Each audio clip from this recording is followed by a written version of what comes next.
Hey guys, today I'm going to be talking to you about the new movie, The Watchers. This movie comes to theaters on June 7th, and it is from not M. Night Shyamalan, but his daughter, Ishana Night Shyamalan. And this is her first time directing. He is an executive producer, and I've got to say, there was a lot about this movie that I really enjoyed. There are some things I didn't. Let's dive into it, and let's talk about it.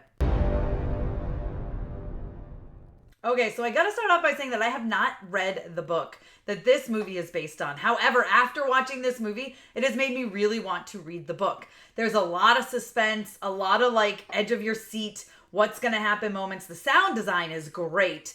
I like the suspense. I will say there's a twist it's a twist, but I went like this because I did pretty much clock it fairly early on, and I think a lot of the journalists that were in the press screening with me did as well. We were kind of like, oh, yeah, I already knew that. I already caught that. I already figured that out. But it doesn't mean that the journey itself isn't entertaining, because there is kind of the why behind it, right? That you're kind of waiting to see. So essentially what happens is Dakota Fanning, she's got to take this bird, which is obviously key to the plot. She has to take a bird to the zoo. She works at a pet store, and she ends up trapped in the woods. Now at the beginning is great. The opening sequence is fantastic. It actually had me very, very interested in what was going on. But essentially she drives into these woods and she gets stuck. She comes across some other people, and as seen in the trailer, they're in this weird house that is like a mirror on the inside, but the outside, it's two-way mirror, right? So the outside is a window. So essentially at night, if they don't want to be killed by what they are calling the Watchers, the things out there,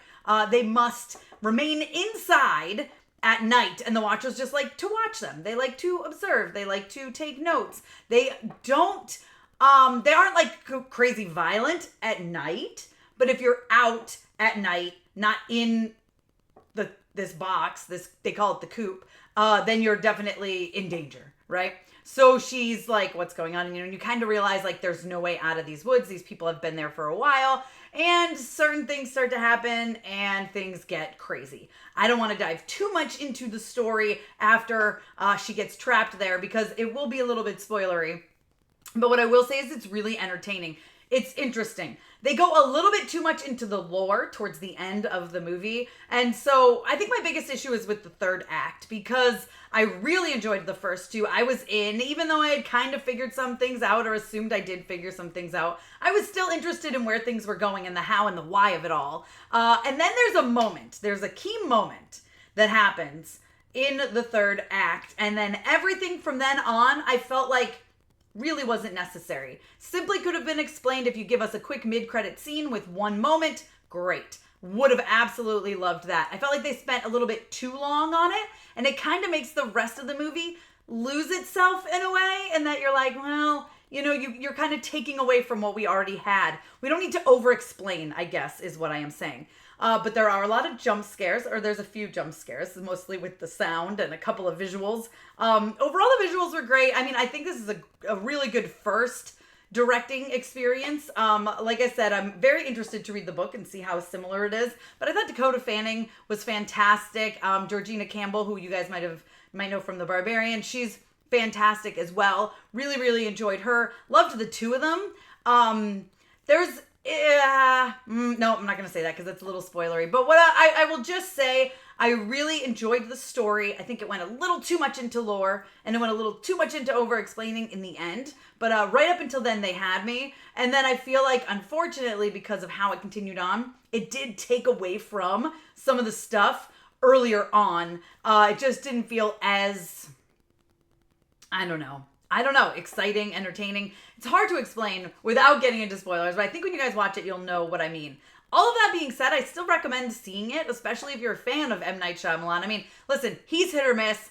So of course, I'm sure his daughter's going to be hit or miss as well. But you got to think this is her first film too. And like I said, I did really enjoy it overall. It's just that ending kind of went too, there's a moment where they should have ended it. They should have stopped. It would have been so much better.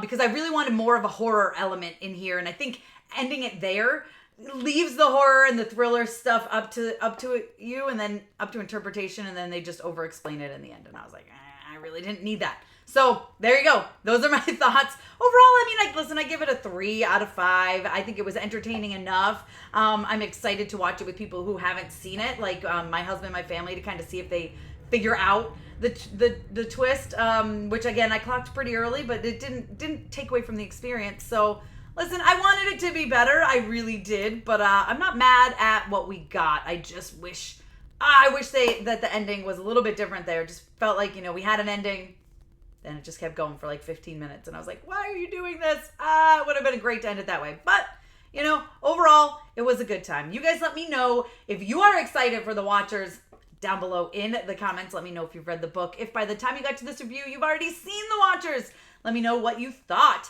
Be sure to give me a thumbs up. Don't forget to subscribe. Hit that notification bell so you don't miss out on more videos like this one. Follow me over on Instagram, Twitter, TikTok, and you guys can check me out at MamasGeeky.com. Thanks. I'll see you next time.